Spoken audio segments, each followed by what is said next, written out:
ఓం శాంతి. ఈరోజు మురళి 17/3/2025.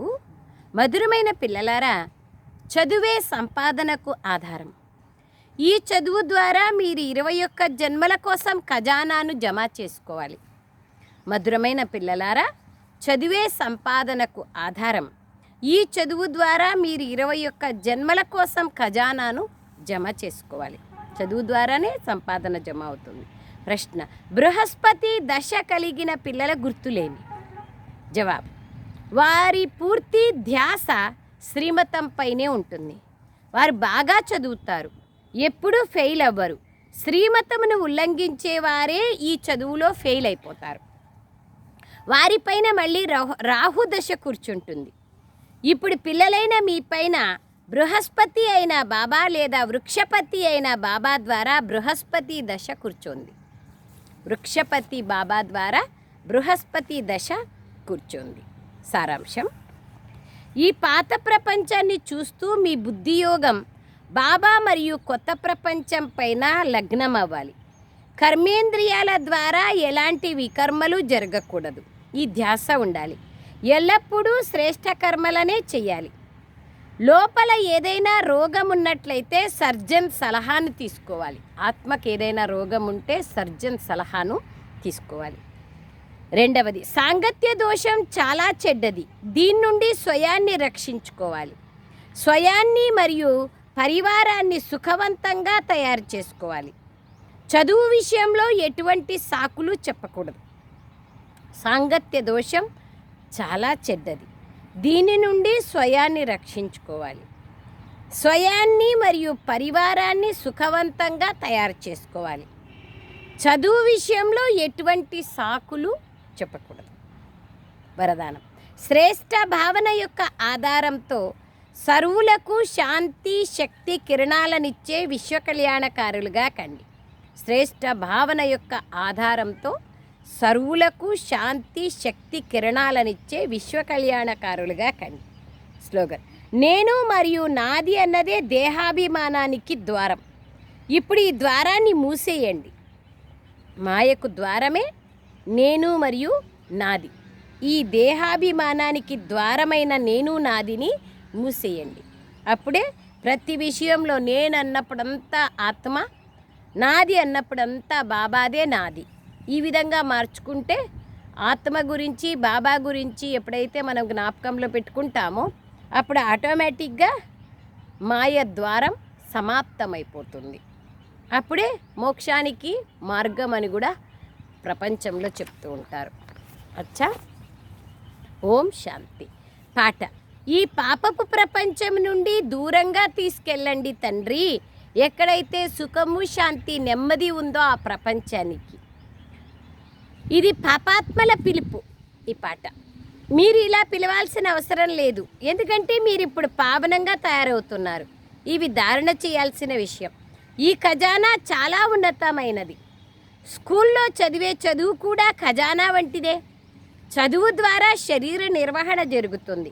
అది చాలా ఉన్నతమైన సంపాదనని స్వయంగా భగవంతుడే చదివిస్తున్నారని పిల్లలకు తెలుసు. ఎందుకంటే ఇక్కడ మీ లక్ష్యం మీ ముందుంది. సత్యమైన సత్సంగం ఇదొక్కటి, మిగిలినదంతా అసత్యమైన సాంగత్యం. మొత్తం కల్పమంతట్లో సత్సంగం ఒకేసారి జరుగుతుంది. ఆ సమయంలోనే పతిత పావన రాండి అని పిలుస్తారు. ఇప్పుడు వారు అక్కడ పిలుస్తూ ఉంటారు, కానీ మీరు ఇక్కడ స్వయంగా పతిత పావన్ని ముందు కూర్చున్నారు. దుఃఖము యొక్క నామరూపాలు లేని కొత్త ప్రపంచం కోసం మనం పురుషార్థం చేస్తున్నామని మీకు తెలుసు. సుఖ ప్రపంచం దుఃఖ ప్రపంచం నుంచి దూరంగా తీసుకుపోండి తండ్రి అనే పాట ఉంది కదా. మనం ఇప్పుడు సుఖ ప్రపంచానికి వెళ్తున్నామని మనకు తెలుసు. మనం పిలవం. ఆల్రెడీ బాబా వచ్చినారు. బాబా అంటున్నారు, కొత్త ప్రపంచం కోసం మనం పురుషార్థం చేస్తున్నాం. మీకు స్వర్గంలోనే విశ్రాంతి లభిస్తుంది. ఈ నరకంలో విశ్రాంతి లేదు. ఇది విషయసాగరం, కలియుగం. ఇక్కడ అంతా దుఃఖమే దుఃఖం. అందరూ భ్రష్టాచారం ద్వారా జన్మ తీసుకుంటారు. అందుకనే ఆత్మ ఓ తండ్రి మేము పతితంగా అయిపోయాము అని పిలుస్తుంది. పావనంగా అయ్యేందుకు గంగా స్నానం చేయడానికి వెళ్తారు. పుష్కరాలకు వెళ్ళినారు కదా, కోట్లాది మంది వెళ్ళినారు గంగా స్నానం ద్వారా పావనమవుతామని. అచ్చా, మరి స్నానం చేస్తే పావనంగా అయిపోవాలి కదా, మళ్ళీ గడియ గడియ ఎందుకు తిరుగుతూ ఉంటారు? ఎదురు దెబ్బలు తింటూ మెట్లు దిగుతూ దిగుతూ పాపాత్ములుగా అయిపోయారు. 84 జన్మల రహస్యాన్ని ఇప్పుడు బాబాయే కూర్చొని మీకు అర్థం చేయిస్తున్నారు. ఇతర ధర్మాల వాళ్ళు ఎవ్వరూ 84 జన్మలు తీసుకోరు. మీ వద్ద 84 జన్మల మెట్ల చిత్రం ఉంది, చాలా బాగా తయారైంది. కల్పవృక్షం చిత్రం కూడా గీతలో ఉంది. భజతాం కల్పవృక్షాయ, కల్పవృక్షము ఊర్ధ్వమూల మదశాఖ మశ్వర్తం ప్రాహురవ్యయమని గీతలో ఉంది.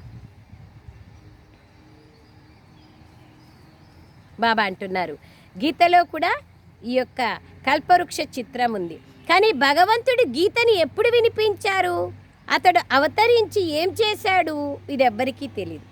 ఇతర ధర్మాల వాళ్ళందరికీ తమ తమ శాస్త్రాల గురించి తెలుసు, కానీ భారతవాసులకు ఏమాత్రమూ తెలియదు. నేను ఈ సంగమ యుగంలోనే స్వర్గాన్ని స్థాపించేందుకు వస్తానని బాబా అంటున్నారు. డ్రామాలో ఇది ఎప్పుడూ మారదు. డ్రామాలో ఏదైతే నిర్ణయించబడి ఉందో అది యథావిధిగా అలాగే జరుగుతుంది, ఇది ఎప్పటికీ మారదు. పిల్లలైన మీ బుద్ధిలో డ్రామా చక్రం పూర్తిగా ఉంది. ఈ 84 జన్మల చక్రం నుండి మీరు ఎప్పటికీ ముక్తులు కాలేరు. ఈ ప్రపంచం ఎప్పుడూ అంతం అవ్వదు. ప్రపంచ చరిత్ర భూగోళం పునరావృతం అవుతూ ఉంటుంది. ఈ 84 జన్మల చక్రాన్ని చూపించే చిత్రం చాలా అవసరం. సృష్టి చక్రం, త్రిమూర్తి మరియు సృష్టి చక్రం యొక్క చిత్రాలు ముఖ్యమైనవి. ఇంతకుముందు కల్పవృక్షం అన్నారు, ఇప్పుడేమో త్రిమూర్తి సృష్టి చక్రం అంటున్నారు. ఒక్కొక్క యుగం 1250 సంవత్సరాలని సృష్టి చక్రంలో చాలా స్పష్టంగా చూపించడం జరిగింది. ఇది అందులో ముందు అద్దం వంటిది. 84 జన్మల జన్మపత్రిని చూపించే అద్దం. బాబా పిల్లలైన మీ దశను అందులో వర్ణించారు. ఇప్పుడు బాబా మీకు అనంతమైన దశను తెలియచేస్తున్నారు. ఇప్పుడు పిల్లలైన మీ పైన బృహస్పతి అవినాశి దశ కూర్చోంది. అంతా మీ చదువుపైనే ఆధారం. కొందరిపైన బృహస్పతి దశ, కొందరిపైన శుక్రుని దశ, కొందరిపైన రాహు దశ ఉంది. పాస్ అవ్వలేదంటే రాహు దశ కూర్చున్నట్లే. అలాగే ఇక్కడ కూడా అంతే. శ్రీమతం పైన నడవకపోతే రాహు అవినాశి దశ కూర్చుంటుంది. రాహువు యొక్క అవినాశి దశ. ఈ బృహస్పతి అవినాశి దశ పోయి రాహు దశ కూర్చుంటుంది. పిల్లలు చదువు పైన పూర్తి ధ్యాసనుంచాలి. సెంటర్ దూరంగా ఉంది, ఈ సమస్య ఉంది, అది ఉంది, ఇది ఉంది అంటూ కారణాలు చెప్పకూడదు. Underline please. అందరూ బాగా వినండి. మొబైల్ వచ్చిన తర్వాత చాలామంది చాలా సాకులు చెప్పేది మొదలుపెట్టినారు. దూరం ఉందని, విన్నాంలే అని, అనేక సోమర్తనం నిర్లక్ష్యం వచ్చేసింది. అందుకే బాబా చెప్తున్నారు, అండర్లైన్ చేసుకోండి. ఈ సమస్య ఉంది, ఆ సమస్య ఉంది, ఇది ఉంది, అది ఉంది అంటూ కారణాలు చెప్పకూడదు. నడుస్తూ రావడానికి 6 గంటలు పట్టినా సరే మీరు తప్పకుండా రావాలి. అండర్లైన్ చేసుకోండి. మనుషులు యాత్రలకు వెళ్తారు, అందులో ఎంత శ్రమ పడతారు. అంత లగన్ ఉంటే అవన్నీ ఏం చేస్తాయి, ఏం చెయ్యవు. ఇదివరకు నడుస్తూ వెళ్ళేవాళ్ళు, ఎద్దుల బండి పైన దూరాల వరకు వెళ్ళేవాళ్ళు. ఇది ఒక పట్టణంలోని విషయమే కదా. దూరానికి వెళ్ళేవాళ్ళు తీర్థయాత్రలు. మీరు చదువుకునేకి సెంటర్కి ఒక పట్టణంలోనే కదా, ఒకే ఊర్లోనే కదా. ఇది బాబా ఉన్నతోన్నతమైన విశ్వవిద్యాలయం. దీని ద్వారా మీరు ఈ లక్ష్మీనారాయణ లాగా తయారవుతారు. ఇటువంటి ఉన్నతమైన చదువును చదివేందుకు మాకు ఖాళీ లేదని లేదా దూరం అవుతోందని ఎవరన్నా అంటారా? అటువంటి వారిని బాబా ఏమంటారు? అతడిని అనర్హుడు అంటారు. అండర్లైన్ చేసుకోండి. బాబా చెప్పే చెవుల్లోకి బాగా వేసుకోండి. రోజు మురళి వినలేదంటే అనర్హుడు. బాబా ఉన్నతంగా చేయడానికి వస్తే వీరు సర్వనాశనం చేసుకుంటున్నారు అంటారు. పవిత్రంగా అవ్వండి మరియు దైవీ గుణాలను ధారణ చేయండి. కలిసి ఉంటున్న వికారాల్లోకి వెళ్ళకూడదని శ్రీమతం చెప్తోంది. ఇరువురి మధ్య జ్ఞానం అనే ఖడ్గం ఉంది. మనం పవిత్ర ప్రపంచానికి యజమానులుగా కావాలి. జ్ఞాన ఖడ్గం ఇరువురి మధ్యలోనూ ఉంది. ఇప్పుడు పతిత ప్రపంచానికి యజమానులుగా ఉన్నారు. ఎక్కడ యజమానులు? లేదు. ఆ దేవతలు 2 కిరీటదారులు. మళ్ళీ అర్ధకల్పం తర్వాత ఆ ప్రకాశ కిరీటం సమాప్తమైపోతుంది. ఈ సమయంలో ప్రకాశ కిరీటం ఎవ్వరికీ లేదు. కేవలం ధర్మస్థాపకులైన వారికి మాత్రమే ఉండే అవకాశం ఉంది. పవిత్రంగా ఉంటారు. ఎందుకంటే ఆ పవిత్ర ఆత్మలు శరీరం లేకొచ్చి ప్రవేశిస్తాయి పరంధామం నుంచి. 2 కిరీటదారులైన రాజులు ఒక కిరీటాలు కలిగిన రాజులకు కూడా భారతదేశంలోనే ఉండేవారు. 2 కిరీటాలు దేవతలు, ఒక కిరీటం మామూలు రాజులు. 2 కిరీటాల రాజులని, ఒక కిరీటం కలిగిన రాజులు ఇప్పుడు కూడా పూజిస్తున్నారు. మైసూర్ మహారాజా, ఉదయ్పూర్ మహారాజా వీళ్ళంతా ఒక కిరీటం. దేవతలు లక్ష్మీనారాయణులు, సీతారాములు వీళ్ళంతా 2 కిరీటాలు ఇప్పుడు కూడా పూజిస్తారు. ఎందుకంటే వారు పవిత్రమైన మహారాజులు, మహారాణులు. మహారాజులు రాజుల కన్నా ఉన్నతమైన వారు. వారి వద్ద ఎంతో పెద్ద పెద్ద జాగీర్లు ఉంటాయి. సభల్లో కూడా ముందు మహారాజులు, వారి తర్వాత రాజులు నంబర్ వారుగా కూర్చుంటారు. వారి రాజ్యసభ నియమానుసారంగా జరుగుతుంది. ఇది ఈశ్వరీయ దర్బార్. దీన్ని ఇంద్రసభ అంటారు. మీరు జ్ఞానం ద్వారా దేవతల్లాగా తయారవుతారు. దేవతలు చాలా సుందరంగా ఉంటారు కదా. రాధాకృష్ణులకు ప్రకృతి సిద్ధమైన సౌందర్యం ఉంటుంది. అందుకనే వారిని సుందరులు అని అంటారు. మళ్ళీ కామాగ్నిలో కూర్చున్న తర్వాత భిన్న భిన్న నామరూపాలతో నల్లగా అయిపోతారు. శాస్త్రాల్లో ఈ విషయాలు లేవు. జ్ఞానము, భక్తి, వైరాగ్యం అనే 3 విషయాలు ఉన్నాయి. జ్ఞానం ఉన్నతమైనది. ఇప్పుడు మీరు జ్ఞానాన్ని పొందుతున్నారు. మీకు భక్తి నుండి వైరాగ్యం ఏర్పడుతుంది. భక్తి అంధవిశ్వాసంతో చేసేది, కోరికలతో భక్తి చేస్తారు. కొత్త ఇల్లు తయారవుతున్నప్పుడు పాతింటి పైన వైరాగ్యం కలుగుతుంది కదా, అది హద్దు విషయం. ఇది బేహద్దు విషయం. ఇప్పుడు మీ బుద్ధి కొత్త ప్రపంచం వైపు ఉంది. ఇది పాత ప్రపంచం, నరకం. సత్య త్రేతాయుగాలను శివాలయం అంటారు. ఎందుకంటే అది శివబాబా ద్వారా స్థాపించబడింది కదా. ఇప్పుడు మీకు ఈ వేశ్యాలయం పైన అసహ్యం రావాలి. Underline please. ఈ వేశ్యాలయం పైన అసహ్యం రావాలి. కొందరికి ఇంకా అసహ్యం రాలేదు. పెళ్లి చేసుకొని ఊబిలో ఇరుక్కోవాలనుకుంటున్నారు.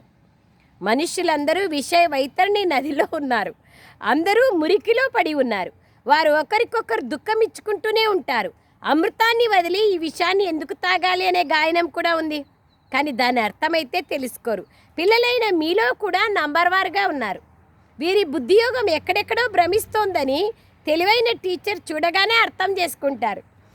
క్లాస్ మధ్యలో ఎవరన్నా తూగుతున్నా, ఆవలించినా వారి బుద్ధి ఇంటి వైపు లేదా వ్యాపార వ్యవహారాల వైపు భ్రమిస్తోందని అర్థం చేసుకోవచ్చు.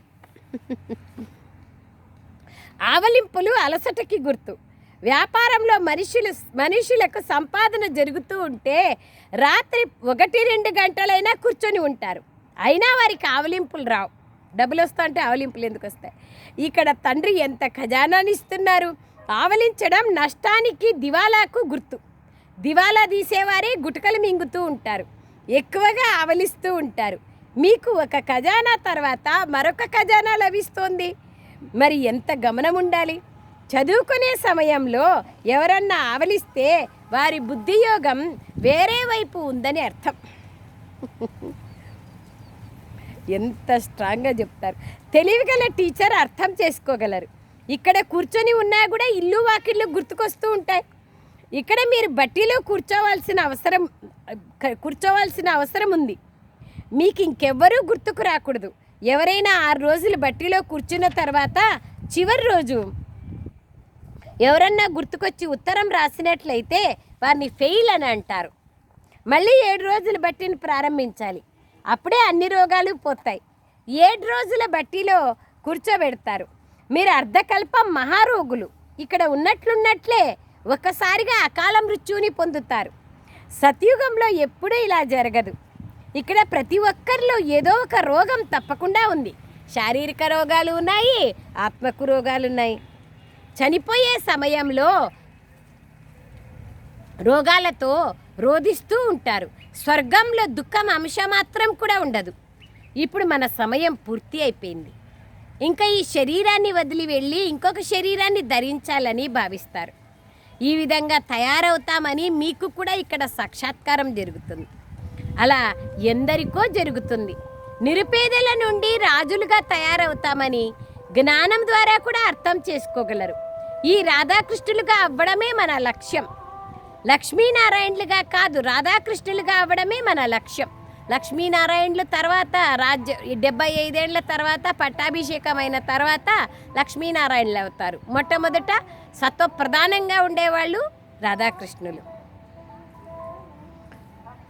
ఇది ఒక చదువు కృష్ణునికి. బాబా చూడండి, లక్ష్మీనారాయణులకు రాధాకృష్ణుల పట్టాభిషేకం తర్వాత లక్ష్మీనారాయణులుగా అవుతారు. కావున లక్ష్మీనారాయణులకి 20-25 సంవత్సరాలు వీరికన్నా తక్కువ అవుతుంది. కావుననే కృష్ణుని మహిమ ఎక్కువగా ఉంటుంది. రాధాకృష్ణులే మళ్ళీ లక్ష్మీనారాయణులుగా అవుతారని ఎవరికీ తెలియదు. ఇది చదువు. ఇప్పుడు పిల్లలైన మీరు అర్థం చేసుకున్నారు. ప్రతి ఊర్లో సెంటర్లు తెరుస్తూ ఉంటారు. ఇది మీ విశ్వవిద్యాలయం మరియు హాస్పిటల్. దీనికోసం కేవలం 3 అడుగుల భూమి కావాలి. ఇది ఒక అద్భుతం కదా. ఎవరి భాగ్యంలోనైనా ఉంటే వారు తమ గదిలో కూడా సత్సంగాన్ని తెరుస్తారు. ఇక్కడ బాగా ధనవంతులుగా ఉన్నవారి ధనమంతా మట్టిలో కలిసిపోయేది ఉంది. మీరు భవిష్య 21 జన్మల కోసం బాబా ద్వారా వారసత్వాన్ని తీసుకుంటున్నారు. ఈ పాత ప్రపంచాన్ని చూస్తూ మీ బుద్ధిని పరంధామం వైపు ఉంచండి. కర్మ చేస్తూ చేస్తూ ఈ అభ్యాసం చేయండి. ప్రతి విషయాన్ని చూడాలి. మీరు ఇప్పుడు అభ్యాసం చేస్తున్నారు. ఎల్లప్పుడూ శుద్ధమైన కర్మలే చేయాలి, శ్రేష్ఠ కర్మలే చేయాలి. అశుద్ధమైన కర్మలు చేయకండి అని బాబా అర్థం చేయిస్తున్నారు. ఏదైనా రోగం ఉన్నట్లయితే ఇక్కడ డాక్టర్ కూర్చున్నారు, కావున వారి సలహాను తీసుకోండి. ప్రతి ఒక్కరికి వారి రోగాలు ఉన్నాయి. డాక్టర్ నుండి మంచి సలహా లభిస్తుంది. ఈ పరిస్థితుల్లో నేనేం చేయాలి అని బాబాని మీరు అడగండి కానీ సలహా. కానీ శ్రీమతం పైన నడవాలి కదా. ఏ వికర్మలు జరగకుండా అప్రమత్తంగా ఉండాలి. ఎలాంటి అన్నం తింటామో అలాంటి మనస్సు కలిగి ఉంటామని గాయనం ఉంది కదా. బాబా ఎక్కడి నుంచి ఎక్కడికి పోతున్నారు. మాంసం కొనేవారిపైన, అమ్మేవారిపైన, తినిపించే వారిపైన కూడా పాపం వస్తుంది. పతిత పావనుడైన బాబా నుండి ఏ విషయాన్ని దాచకూడదు. డాక్టర్ నుండి దాచినట్లయితే రోగం నయం కాదు. వీరు అనంతమైన అవినాశి డాక్టర్. ఈ విషయాలు ప్రపంచానికి తెలియవు. మీకు కూడా ఇప్పుడు జ్ఞానం లభించింది. అయినా యోగంలో చాలా లోపం ఉంది. కొందరు స్మృతి అస్సలే చేయరు. స్మృతి వెంటనే స్థాయిగా నిలవదని బాబాకు కూడా తెలుసు. నంబర్ వారుగా అయితే ఉన్నారు. ఎప్పుడైతే స్మృతి యాత్ర పూర్తి అవుతుందో అప్పుడు కర్మాతీత అవస్థ తయారైపోతుంది. ఆ తర్వాత యుద్ధం కూడా పూర్తిగా జరుగుతుంది. అప్పటి వరకు ఏదో ఒకటి జరుగుతూనే ఉంటుంది, మళ్ళీ ఆగిపోతుంది. యుద్ధం జరుగుతుంది, ఆగిపోతుంది, జరుగుతుంది, ఆగిపోతుంది. మనం తయారు కావాలి కదా. అందుకోసం యుద్ధం ఎప్పుడైనా ప్రారంభం కావచ్చు. కానీ ఎప్పటి వరకైతే రాజ్యస్థాపన జరగదో అప్పటి వరకు భారీ యుద్ధం జరగదు. కాస్త ప్రారంభమై మళ్ళీ ఆగిపోతుంది. ఇప్పుడు రాజ్యస్థాపన జరుగుతోందని ఎవ్వరికీ తెలియదు. సతోప్రధానం, సతో రజో తమా ప్రధానమైన బుద్ధులున్నాయి కదా. మీలో కూడా సతోప్రధానమైన బుద్ధి కలవారు బాగా స్మృతి చేస్తారు. మనలో కూడా సతోప్రధానమైన బుద్ధి కలవారు బాగా స్మృతి చేస్తారు. బుద్ధి ఆధారంగా స్మృతి. బాబా అంటున్నారు సతో. బాబా అంటున్నారు యోగంలో చాలా లోపం ఉంది. కొందరు స్మృతి అసలు చెయ్యరు. స్మృతి వెంటనే స్థాయిగా నిలవదని బాబాకు కూడా తెలుసు. నంబర్ వారుగా అయితే ఉన్నారు. ఎప్పుడైతే స్మృతి యాత్ర పూర్తి అవుతుందో అప్పుడు కర్మాతీత స్థితి ఏర్పడుతుంది. ఆ తర్వాత యుద్ధం కూడా జరుగుతుంది. అప్పటి వరకు ఏదో ఒకటి జరుగుతూనే ఉంటుంది, మళ్ళీ ఆగిపోతూ ఉంటుంది. యుద్ధం ఎప్పుడైనా ప్రారంభం కావచ్చు. బాబా అంటున్నారు సతో ప్రధానం, సతో రజో తమో ప్రధానమైన బుద్ధులు ఉన్నాయి. మీలో కూడా సతోప్రధానమైన బుద్ధి కలవారు బాగా స్మృతి చేస్తారు. మీలో కూడా సతోప్రధానమైన బుద్ధి కలవారు బాగా స్మృతి చేస్తారు. మున్ముందు బ్రాహ్మణులు లక్షల సంఖ్యలో వస్తారు. కానీ అందులో కూడా సొంత పిల్లలు, సౌతి పిల్లలు ఉంటారు. సొంత పిల్లలు బాగా సేవ చేస్తారు. బాబా శ్రీమతం పైన నడుస్తారు. సవతి పిల్లలు రావణి మతం పైన నడుస్తారు. వారు కాస్త రాముని మతం పైన, కాస్త రావణి మతం పైన కుంటుకుంటూ నడుస్తారు. బాబా మమ్మల్ని విశ్రాంతి ఉన్న చోటికి తీసుకెళ్ళండి అనే పాటను విన్నారు. స్వర్గంలో అయితే అంతా విశ్రాంతి. అక్కడ దుఃఖం యొక్క నామరూపాలు ఉండవు. సత్యుగంనే స్వర్గం అని అంటారు. ఇప్పుడు ఉండేది కలియుగం. ఇక్కడికి స్వర్గం ఎక్కడి నుండి వస్తుంది? మీ బుద్ధి ఇప్పుడు స్వచ్ఛమవుతోంది. స్వచ్ఛ బుద్ధి కలవారికి మలిన బుద్ధి కలవారు నమస్కరిస్తూ ఉంటారు. పవిత్రంగా ఉండేవారికి గౌరవం ఉంటుంది. సన్యాసులు పవిత్రంగా ఉంటారు కాబట్టి గృహస్థులు వారికి నమస్కరిస్తారు. సన్యాసులు వికారాల ద్వారా జన్మించి మళ్ళీ సన్యాసులుగా అవుతారు. దేవతలను సంపూర్ణ నిర్వికారులు అని అంటారు. సన్యాసులను ఎప్పుడూ సంపూర్ణ నిర్వికారులు అనరు. కావున పిల్లలైన మీకు లోపల ఎంతో సంతోషం ఉండాలి. కావుననే అతీంద్రియ సుఖం గురించి తెలుసుకోవాలనుకుంటే గొప్ప గోపికలను అడగండి అనే గాయనం ఉంది. మీరు బాబా ద్వారా వారసత్వాన్ని తీసుకుంటున్నారు.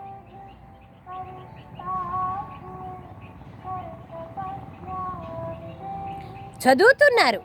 ఇక్కడ బాబా సమ్ముఖంలో ఉండడం ద్వారా ఎంతో నష ఎక్కుతుంది. కొందరికి ఈ నష స్థాయిగా ఉంటుంది, కొందరికి ఎగిరిపోతుంది. సాంగత్య దోషం కారణంగా నష స్థాయిగా ఉండదు.